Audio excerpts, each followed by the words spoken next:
What's up, fam? Humble beginnings, great expectations. We are here today with Safe and Sound Hillsborough. We're going to be talking to one of their mentor and youth coordinators, Johnny Frank Farris, about the organization and how they're keeping the risk-averse youth off of the streets. Follow me. Be humble. Be humble. Sit down. Sit down. Be humble. Be humble. Sit down. Sit down. Be humble. Be humble. Sit down. Sit down. Be humble. Ladies and gentlemen, welcome to another excellent episode of Humble Beginnings, Great Expectations, the shows that profiles business owners, entrepreneurs, and artists from the bottom to the breakthrough. And today we have a very wonderful guest. This is Johnny Frank Farris. He is the mentor and youth coordinator for Safe and Sound Hillsborough County, a nonprofit organization that's focused on keeping risk-averse youth off of the streets and on the path to a better life. Johnny, man, thank you so much for your time today, this morning. Thank you for having me. I'm excited to be here. Absolutely, absolutely. So, keeping with the theme of the show, man, Humble Beginnings. Tell me a little bit about what inspired you to be involved in the youth and community give back in the way that you do with Safe and Sound. First of all, like I said, thank you for having me here. And the reason why I actually got into it, honestly, is because of my now wife. 5 years ago, when we first met, I was doing what I did when I got out the Air Force. I was just working on the forklift. I was supplying logistics troop my entire life. So when I got out the military, like a lot of the people, I thought I just should do whatever I did. And I was in the military, and she kept telling me that I could make a difference. Not only that, she told me that it's my obligation to make a difference in my community. And I was like, wow, but I didn't think I had anything that was of any importance. All I ever knew was the military. So that was actually my introduction into the nonprofit world. I actually started working out as a veteran peer coordinator at 211 as part of the Florida Veteran Support Line. So when you dial 988, the suicide hotline, like I've taken suicide phone calls. I've taken phone calls from people looking for rent payment assistance to sexual assault to human trafficking calls. And working in a nonprofit honestly was the first introduction to let me know how great a life I had.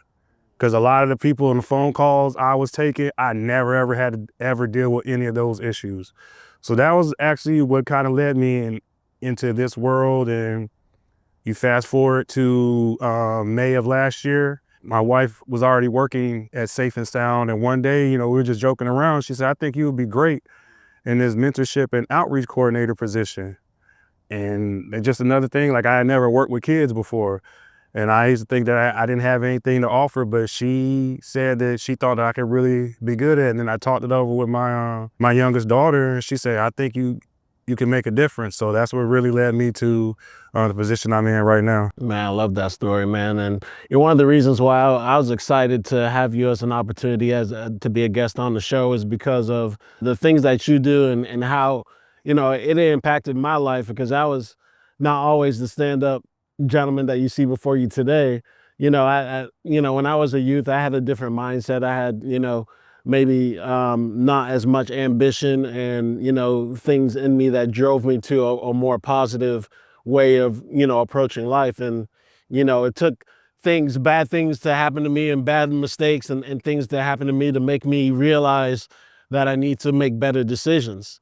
And unfortunately, sometimes those bad decisions, you don't get the opportunity to make a better course correction on your life. And so the fact that you are doing this work to help others in a situation where you had it, you had people in your life that, gave you the opportunity to make better decisions and have the foresight to be a better person when you made your decisions. It says a lot about you and where that comes from. So, to off jump, give your wife the credit for what you're doing right now says a lot about the people in your life, her, of course, and you as an overall person. How important is it for these youth to have, role models in their life, to have someone, if it's not your father, if it's not your mother, to have someone positive in your life to give you, good direction? That's a lot to say at once. Working with these youth,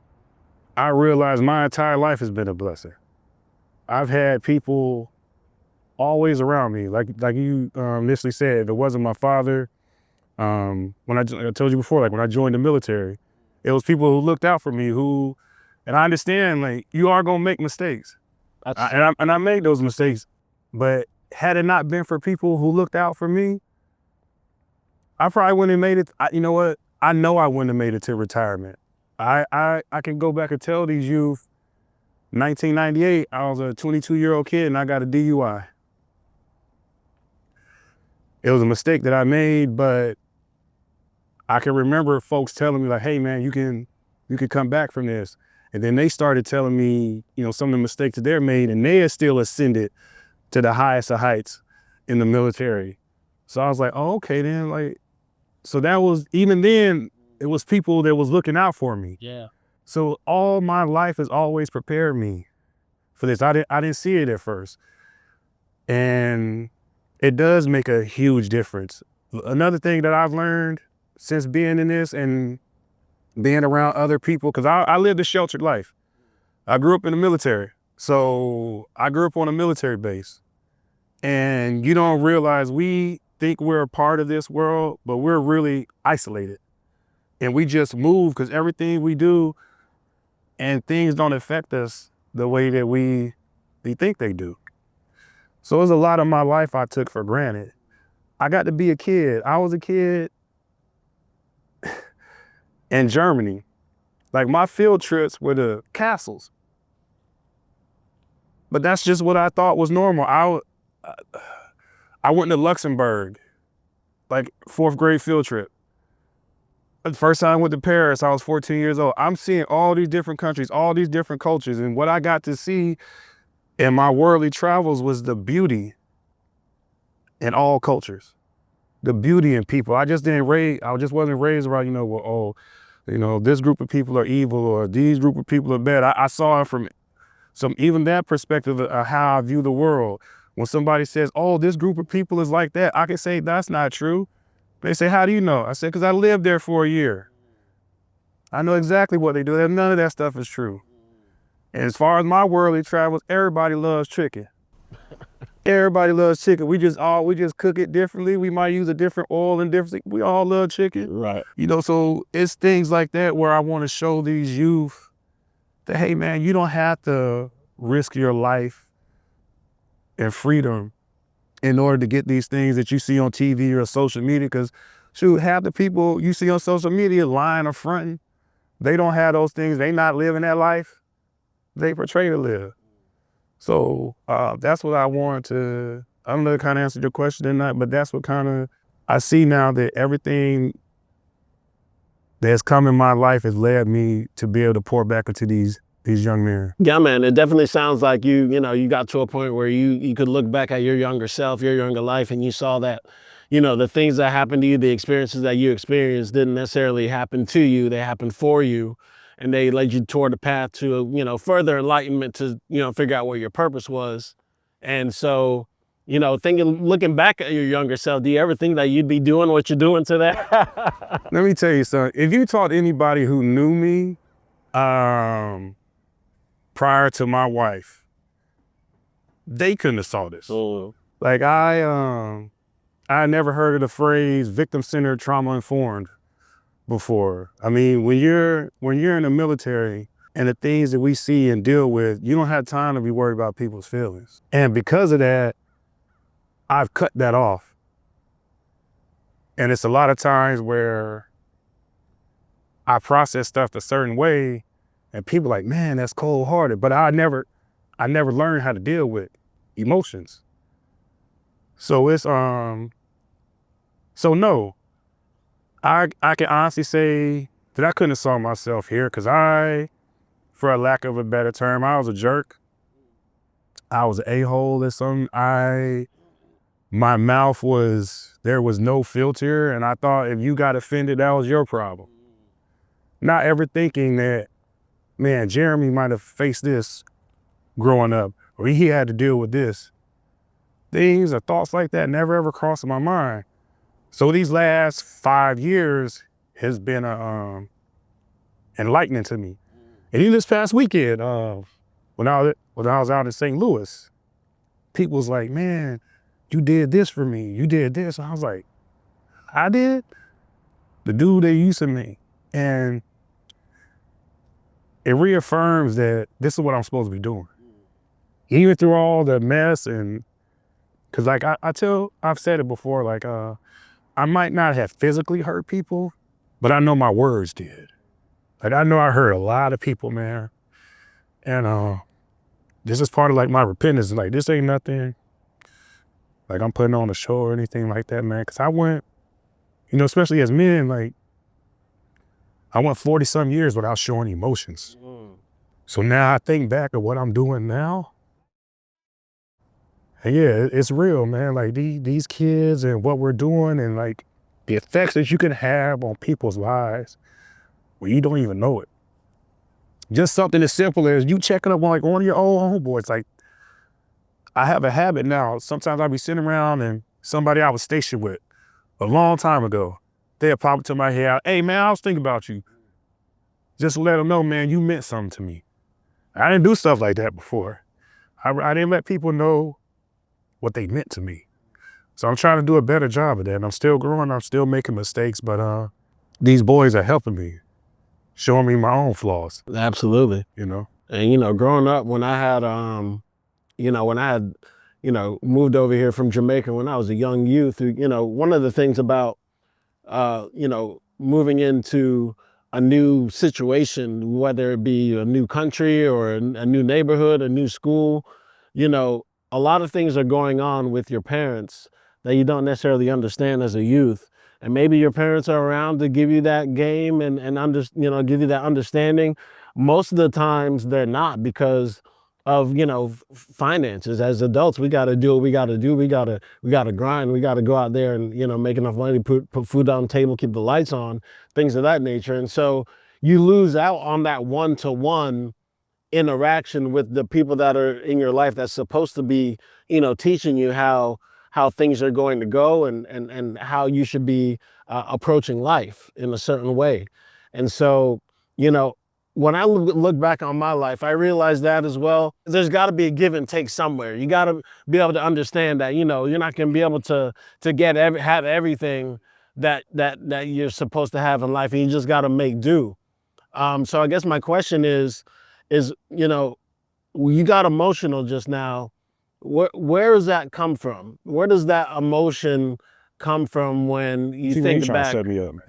I was almost there. Where does that emotion come from when you think back on your youth and, maybe repress those emotions, but you're here today and you're giving these young kids that powerful example of a man doing the right thing? I took it all for granted. Yeah. Everything about my life.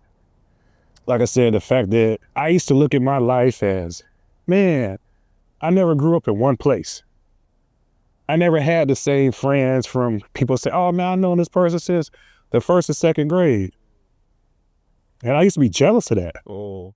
The relationships I have with like my extended family, I'm closer to people in the military than I am with my own blood. But I understood my mother and father grew up in a segregated South. My dad's parents died. Both his parents are dead before he was 12 years old. Growing up in a segregated South and what he had to face. Not only that, but then he didn't have his parents. So he had to be raised by aunts, uncles, extended family. So what really raised him was the military. The military helped him be a man. So he was just doing what he thought was the best for me. It got him out of Memphis. I was born in Oklahoma. We moved to North Carolina.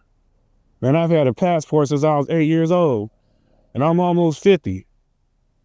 I've had a passport since I was 8, but that was still something I didn't even realize that wasn't normal. Most people ain't seen the end of their block. So that's why I get, because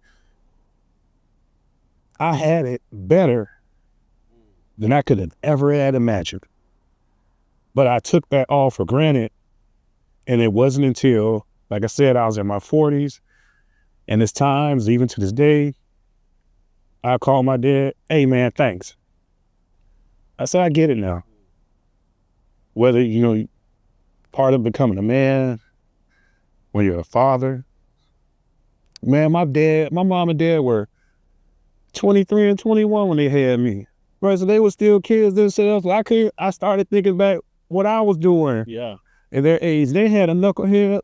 They had the responsibility of me. So I look back at all that stuff, man. Like I can't complain about my life, man. There's people out here. Let me tell you something, man. As a child, not one time did I ever have to worry about somebody sneaking in my bedroom in the middle of the night. I ain't had to worry about monsters like that. I got to be a kid, man. Just to grow up, go outside and play till whenever the sun went down, and I got to go home to my family. I wasn't beaten. I wasn't molested. I wasn't neglected. Any of that stuff.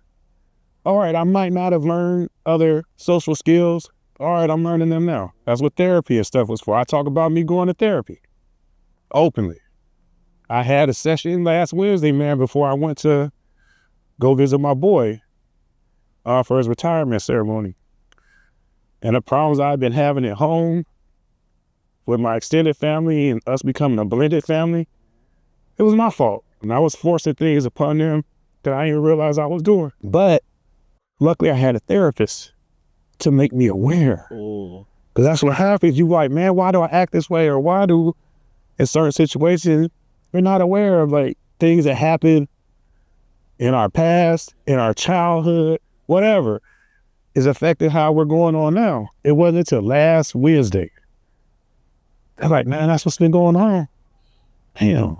So now I gotta try to fix, all this stuff. It's been a journey, but I love the journey that I'm on, man. I love that, man. And you're definitely unpacking a lot, a lot of things that people don't talk about. So I'm glad you're talking about it because you're doing it. Though you're not alone. You know what I'm saying? Know that you're not alone whatsoever. A lot of people, they let the emotions out in the solitude of their own, confines. But there's a lot of repressed emotion out there that people don't think it's okay, especially in our community. Oh, yeah. Don't necessarily think it's okay to call it weak. They call it whatever, but it's not. You're a human being. We're all human beings out there. We're living the human experience. And so, there's absolutely nothing wrong with being emotional, period. But let me change gears a little bit just to get off that. How does Safe and Sound impact the lives of its students? When you hear a youth say, man, I never knew that. I never knew that. And then, like, okay, then, well, here's something else. I can remember, and we all was there when we were younger. You had that one kid who was always drawing. But when we were younger, nobody, told that kid, hey man, you could do something with that. When we were younger, they were like, what are you doing with that doodling crap? You can't do anything. Oh, just drawing. Nobody could tell that, man, you could be a graphic designer. Or when we were younger, they used to put people in jail for graffiti. Now you can get, hey man, we want you to build this mural. They don't, like, hey man, that's art. And just making them aware of all this stuff out here, just everything out here with these cameras. So now when somebody say, hey man, I'm thinking about doing this. Oh, well, you know what? I just sat in on a podcast. I'll put you in touch with Jeremy. And, and so that's what I'm realizing now. Connecting the dots. It's connecting. That's what I did in the military. I connected things and made sure stuff moved and happened. Yes, sir. So now this is what I'm here for. Oh, that's what you interested in? Hold on, man. Let me go on LinkedIn, see who I know. Hey, does anybody out here know how to do this, and this? Okay, hey, I got this youth out here. Do you mind speaking with them? And the thing that's great about it is when you go out here and you tell people what you do. I already got a built-in open door. Like, oh, hey, Johnny, what you do? Oh, I work with youth. And they go, oh, what do you do with you? And then I pull them in. Hey, I do this, and they might, you got time, treasure, and talent. And those are the three things we always looking for. Hey, you might not be able to do something, but like, oh man, you know what? I got somebody who's been looking to give back to the community in a certain way. I'm gonna give them your number. Oh, our company has been looking to do something like that. And that's what I'm here for. Just bring people in, because what would you rather have them out here working for you, or would you rather out here robbing you? Say that again. That's what I'm saying. Would you rather have them out here working for you, or whether you out here robbing, sticking you up? Man, that was such a bar right there, my man. Listen, if we didn't have something to turn to, a lot of us would be out here. There's a basketball court right there. If a lot of us didn't have the basketball court, the football field, the baseball field, who knows what we'd be doing? And then, it could impact someone else's life that you don't think you will ever meet. Okay, so in business, what you're talking about is networking, and it's a vital, vital aspect of any business. Any person in position to own the means of their production and be an entrepreneur, networking is the lifeblood of that business, and that's a byproduct of what you're doing. So networking is huge. On paper, what does Safe and Sound Hillsborough do, and how is it connected with the actual system of the city? Okay, so Safe and Sound started a few years back. Well, now probably about 15, 16 years, and they wanted to combat the rise in youth crime. Oh. It wasn't working with youth just going straight to the detention center or to jail.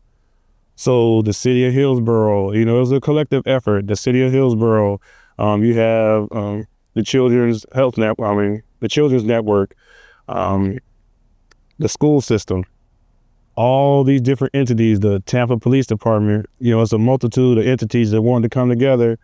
Hey, how can we change this? So we just aren't just throwing these kids into the system and they're getting caught up in the system. So the program we have, like myself, on Mondays, we have Mentorship Mondays. That's why I even bring in, someone like yourself to come in and speak with the youth. I try to find different things that they're interested in. On Tuesdays, we have welding to teach them, a craft they can use. And then on Wednesdays, we provide mental health or mental wellness, because kids need to get that at an earlier age. And so we want, because we got everything plays a role. Mm-hmm. On Thursdays, we have a program where we bring in the Tampa Police Department, and these weeks alternate between one Thursday is the Tampa Police Department, and then on the following Thursday, we bring in those who have been incarcerated for a number of years. And on Fridays is like our community service day. So say if it's a church or there's a business that might need, some painting or some cleaning, we can bring the youth out there and they can get their community service hours out there. But we do all these things to try to show them a better path. And then the crazy thing about the fact that we work with youth with gun charges, whether that might be they just had it on them, but the fact that that's what they think that they need. Mm-hmm. Or their environment believes that they need that to be tough or to have a certain status. And I don't want them to think or believe that this is the only way that you can make it. And you have these youth out here that something as simple as locking your doors, your cars, because you have kids that just go by and checking the door handle. And that's the majority of the reason how they get these weapons is for unlocked cars. Wow. Unlocked cars. If people would lock their cars, a lot of the issues we face with weapons just being out here, a lot of that would be eliminated just from people not locking their vehicles. They come by and they just take it out, and now it's out here in the streets. But it's still just trying to show these young men that there's a better way out here. Is a firearm something that gives them something they're missing? Like, what is it about a firearm that is it? I can't say personally, Yeah. because I didn't grow up in that world. So and that's just me being the honest truth. Like, maybe that's something I can go and ask them, because it's never really crossed my mind. So thanks for that, because there was never ever point ever in my life where I felt like I had to have a weapon Facts. on me. Right. When I've never grew up thinking that I need this to be cool, or I gotta have this to go over here. If I gotta have a weapon on me just to go do some normal business, but that's how I was raised. Like I told you, my father, I was more afraid of Johnny Frank than the law. I've been times when I was younger and my boys would be doing something, and I'm like, yeah, if I get caught though, I'm gonna have to deal with him. And I didn't even realize how much that is a deterrent. Yeah. Just to have your daddy be there, be there on a consistent basis and threaten you with that whooping. You know what I'm saying? Like, we're more scared of the belt than the damn firearm. Well, so it's so many things that come into my life now that I never. I'm glad that I'm able to see it, so I can appreciate it. Yeah. Cause who knows, man, I could have just been stayed the same jerk that I was out here running around and thought that I was really a good person. Yeah. I really thought I was a good person on a lot of levels, and I was like, man, you had it so wrong and everything. So now I was just trying to help these young boys. Absolutely, man. Absolutely. No, I think we understand why this is important to you. It says it all on your face, and my question is why should others feel like this is important to them? None of us get here alone. Yeah. Nobody. If somebody said they made it on, they a lie. There's no way you can make it. Any successful person, I don't care what walk of life, you still had to have people. If you selling a product, if ain't nobody buying it, right? So nobody makes anything on their own. You need help. So that's all I'm doing. Just, hey, this might not be your thing, and that's cool. But find your thing too. That, hey man, everybody needs help somewhere. You need to be giving back somewhere, because nobody made it. Whether that's you being a mentor to somebody coming up in the walk of life or whatever you're doing. But if like somebody younger comes up to you and asks you, hey, how did you get there? Oh. It don't cost nothing for you to turn around like, hey, all right, man, come on. Because that person gonna remember that and they gonna do it to somebody else. Man. And now it just keeps rolling, man. Absolutely. So just give back, man. I love that, man. It's a great answer. That's a great answer. There's a service member out there right now that, has spent his time in the service, and shout out to all the service members out there from all the branches. But there's a service member out there right now that's in the process of matriculating into civilian life. And my question for you is, what advice would you give to them? Oh, that's easy. Yeah. All of us who ever served in the military, majority of us, none of us knew our jobs before we joined. None of us knew our jobs, how to perform in our career field, or whatever, 5-3 skill level, any of that stuff, right? Right. Even the terminology, all of use whatever branch in the military. But somehow we learned it. Oh. And not only did you learn it, you excelled in it. And you had to do it up under circumstances that normal people could never deal with.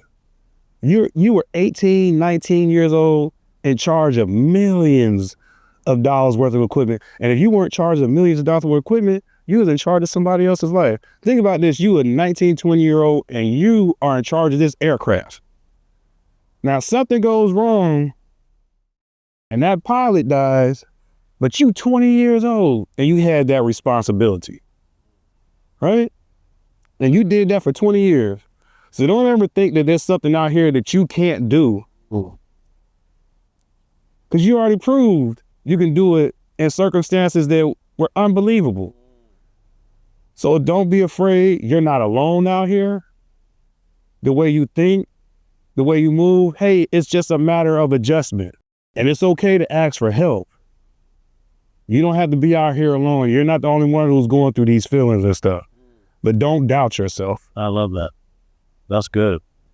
Speaking in that perspective right there, what did your military experience do to your confidence level before and after? I think all of us, we don't realize what we can do up under certain circumstances. So that's where it comes from. Yeah. The things that he had to deal and face with, but also know too that, hey, that served its purpose for that life. I'm not in that life anymore. I don't always have to be vigilant. I don't always have to act like I'm on guard. That served its purpose when we were in the military.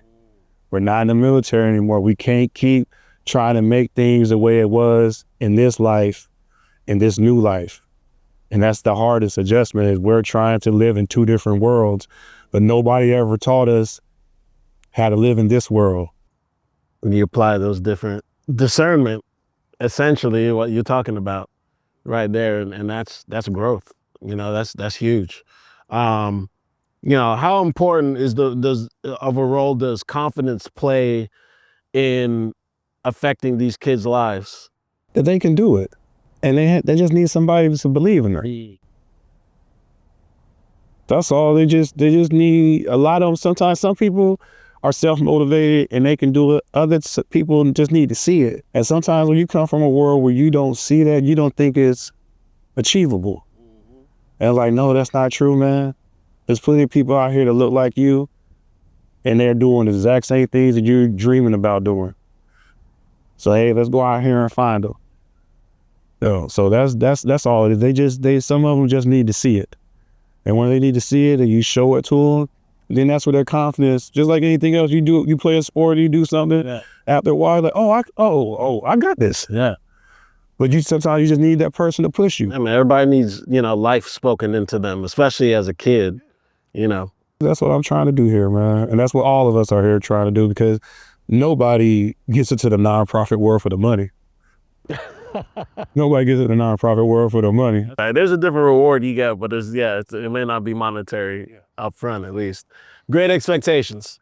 All right. So what does the horizon look like for Safe and Sound Hillsborough? What would you like that to look like in the next, 2, 4, 5, 10 years? That we're making a difference out here, and like people know who we are, and people want to be a part of this in whatever, fashion that comes. But I just want us to just keep on growing. I told them when I first got here, man, y'all have a beautiful thing going here. I just want to expand y'all footprint, because just y'all know certain people. Hey, I know another group of people over here, and then we just keep, and just keeps growing from there. So that's my main thing. They're doing a great thing here. I'm so glad to be a part of it. I just want to keep it going. I love it, man. How can people be involved? How do we get through to Safe and Sound? How do people, contribute? Go ahead and give them. Well, thank you for that. You can reach us at safeandsound.org. You can look me up on LinkedIn, Facebook, Johnny Frank Farris II on Facebook. On Instagram, I think I'm Johnny_Farris OC for like outreach coordinator. But yeah, from this and anything else, you just reach out to me, and you can find us out there. Yeah, I guess it. I love it, man. Hey, that's another episode, important episode. I love all of the candor and honesty that you gave with us today, Johnny. I really appreciate your time and your input today. That's a wrap. Humble beginnings, great expectations. Come check us out next time. Let's get it. Oh man, that was so good. Well done, bro. Well done, brother.